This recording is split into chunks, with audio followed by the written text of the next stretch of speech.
韩国女子在驻韩美军基地被性侵，冲出正门大喊救命。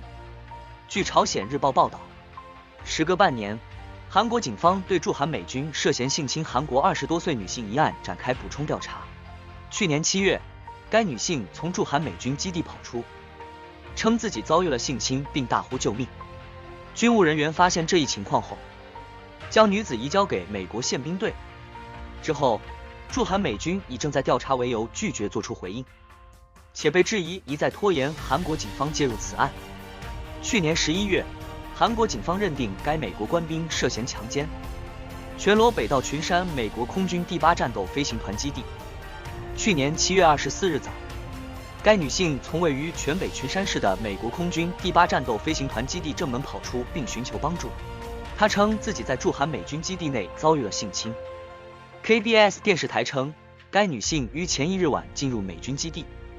驻韩美军地位协定 SOFA 规定，韩国司法机关不能对犯罪美军行使审判权，除非美军犯下杀人、强奸、贩毒、殴打致死等12种恶性罪行，韩国警方才可以对其持续拘留，而不必先交给美军。由于涉事女性指控美军对其实施性侵，根据 SOFA，韩国警方原本可以对涉事美国军人进行调查。此事发生后，美国空军第8战斗飞行团相关人士公开表态称，已经了解了相关事实，正在和韩国警方一起展开合作调查。然而，事发1周后，全北警察厅和群山警察署均回应表示，并未收到合作调查请求。直到此事在韩国引发争议，驻韩美军才向韩国警方发出合作调查邀请。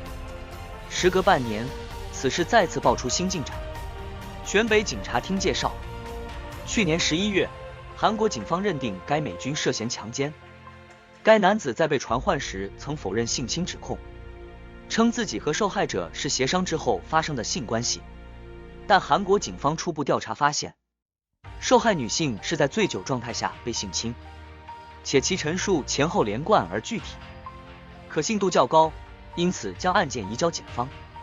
韩国检方以确保证据为由，要求对此案展开进一步调查。目前，涉案美国军人仍在美军基地，负责此案的群山警察署没收了其手机。警方认为手机中可能存有与受害女性的聊天内容，正在进行信息采集。警方相关人士表示，由于此案可能对受害者存在2次伤害，因此很难公开具体调查过程。目前还在调查是否存在其他证据。